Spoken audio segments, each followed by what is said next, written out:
So how did Parāśara learn astrology? Well, he learned it from the same source that we learn our spiritual knowledge. It was passed down from Lord Bṛhad.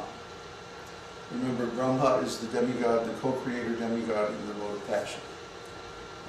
Śāstra, based on Brahma's teachings, is always going to be very accurate because, after all, he's the one that determines all the planetary alignments and the orbits and the solar system and the structure of the universe and the whole thing.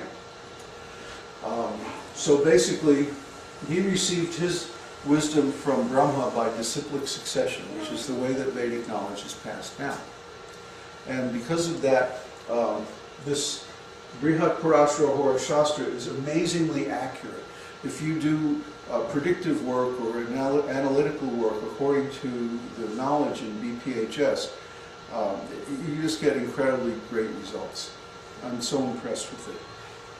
Strangely enough, even though there are many different programs, Vedic astrology programs on the market, or even available for free, open source and like that, none of them strictly follow BPHS. This has always been something very strange to me.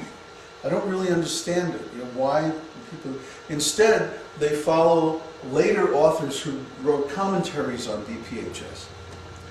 And that's not the Vedic way.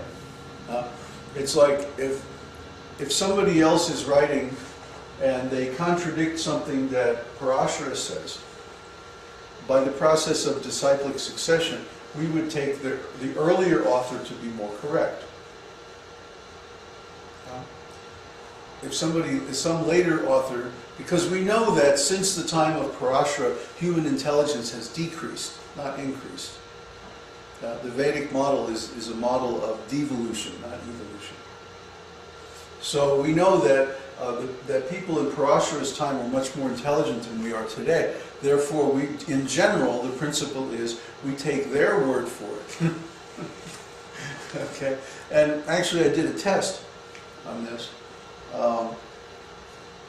When I compiled my astrology course on our online site, I used BPHS exclusively. And I did a case study.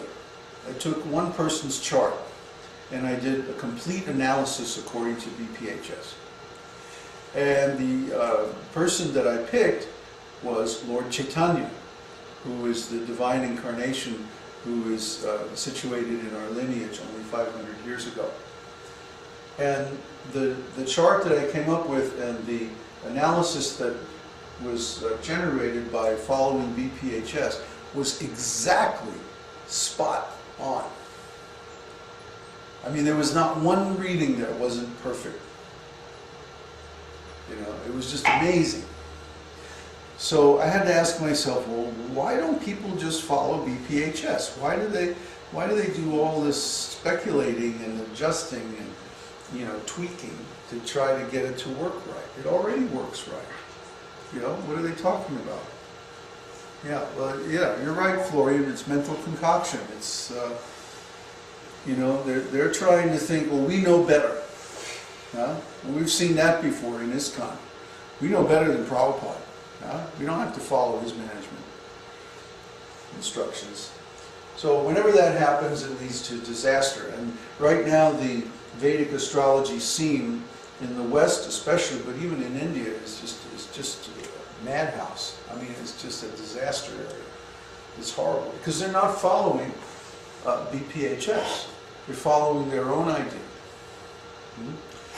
And basically, their idea is that we want to use astrology to answer people's material questions. You know, like who's going to win in the stock market, or you know, what is the political scene going to do, and how things are going to work out in the world, in the material level.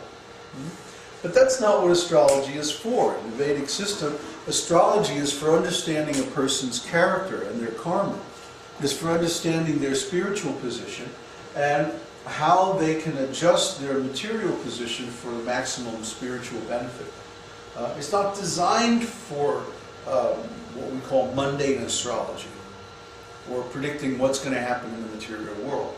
That is considered, you know, very, very secondary to answering our questions about our spiritual position.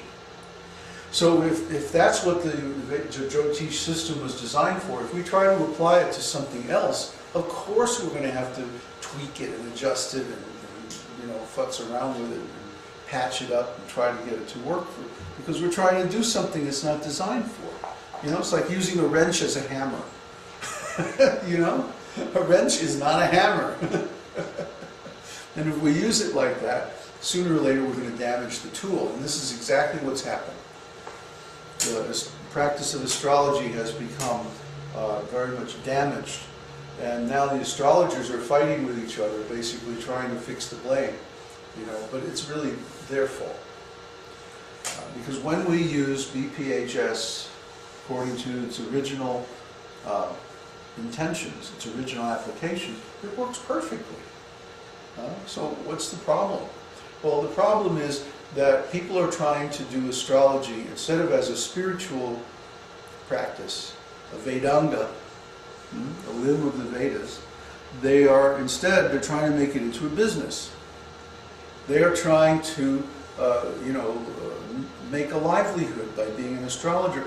But what is the first thing that Parāśara says about astrology? He says you have to be a qualified Brahmana.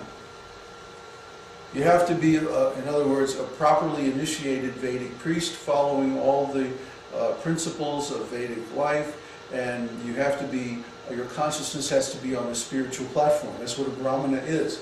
A Brahmana is a knower of Brahman. So you have to be a Brahmana to practice Vedic astrology. Well, what are these guys doing? They're not following the principles. They're not initiated by a bona fide spiritual master. They might be initiated by some Jyotish guru or something like that. But they're not chanting, they're not studying the Vedas, they're not trying to elevate their consciousness. They're trying to make money. Basically, it's the mode of passion has taken over.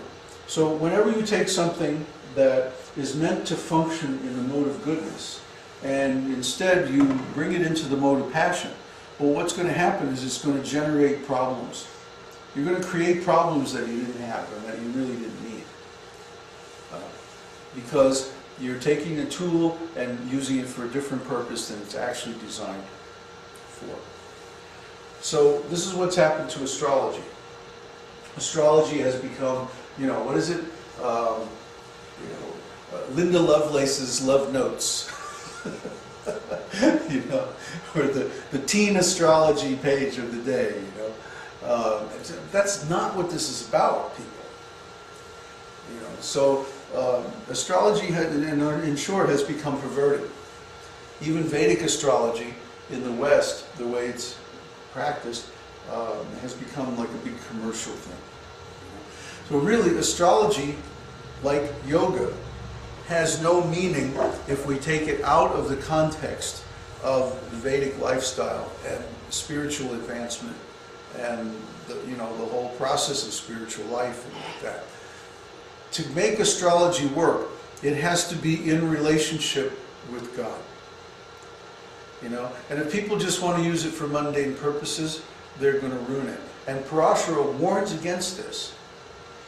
He says, this astrology science should not be taught to a person who is materially oriented, rascal, tricky,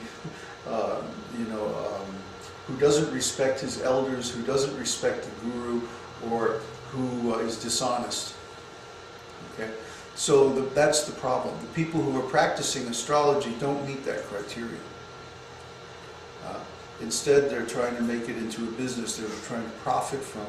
But it shouldn't be for profit. It should be as a gift, something that we give to people, wisdom that we give to people to help them perfect their lives. So in other words, to practice astrology outside of the context of making spiritual advancement is fundamentally prohibited in the Vedas that deal with astrology. So when we see what's going on in the astrology scene today, it's no wonder they're having problems. they're not really following Parāśara, the original astrology guru. They're following some different process. They're looking at astrology in a completely different way. And I spent hours in our astrology course, in the videos, you know, ranting about this, so I'm not going to spend much more time on it.